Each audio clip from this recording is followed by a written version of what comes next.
this is probably one of the fastest interviews I've ever arranged.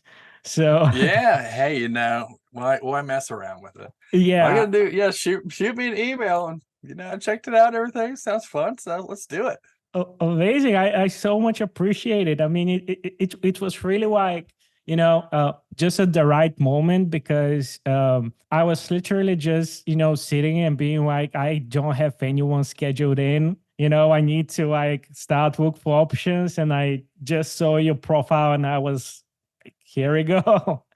you That's know? it, man. Yeah, so this is so funny because I had a LinkedIn from forever ago, but so Yeah. when I'm not on tour, Yeah. I've been printing t-shirts for a decade.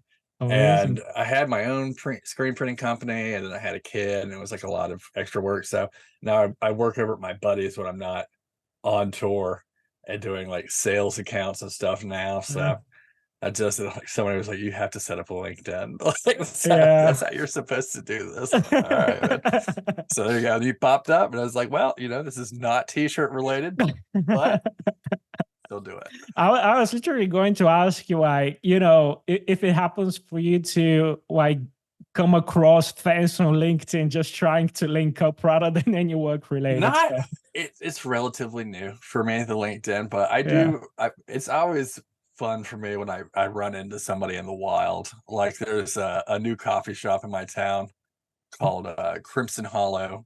That's like a very much like a goth coffee shop. So of course I Nice. roll in there, and apparently the owner's a big time Alesana fan. He was very excited. I said, "Hey man, I'm a big fan of coffee, so it works out."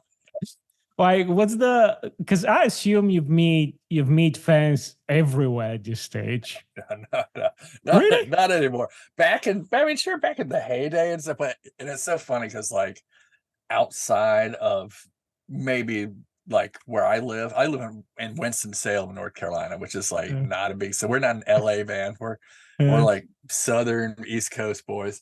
No one recognizes me. And it's just so funny too, because like I have 11 nieces and nephews and stuff, and like none of them see me in the capacity of a musician at all. They don't want to Wow. see, they don't want to watch videos of it. Like they don't want to hear it. They just know me as like Uncle Dennis. And so if especially as a musician, an older musician that Yeah. like has a family and stuff, you have to wear a lot of hats. So it Yeah. depends on what circumstance. So it is very fun for me when I'm in my day-to-day life and someone does recognize me. I mean, once I'm out on tour and stuff, everybody, but they're all there for the band, so it makes Yeah. sense. Yeah. But I assume though, like you have like these very strange situations where completely random person that would never expect Oh yeah, like recognizes you. And it's oh like, yeah. So my daughter was born very premature, and she spent 8.5 months in the hospital while she was born. oh, So I was in the hospital yeah. all the time. And one of the doctors that came in, she's doing great, by the way. Let Yeah. me go ahead and Amazing. put that on Yeah. there. But one of the doctors came in, and I mean, I got a lot of tattoos. So I always ask, like, you're a tattoo artist? I'm like, nah, musician. Like, oh, what band? And I told him he's like, I used to get a Warped Tour, like a big time. And so somebody goes, he's like a doctor. And he said, I would love to tell my friends, but I can't because of HIPAA.